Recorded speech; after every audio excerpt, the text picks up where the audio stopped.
Subscribe to our channel by clicking the subscribe button. Click the bell button and enjoy the latest uploads from our channel. Question number 7.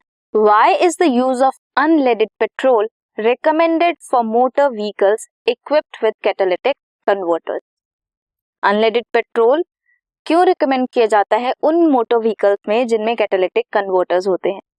Unleaded petrol means lead free petrol reduce करता है pollutants को that motor vehicle emit, जो motor vehicles emit करते हैं.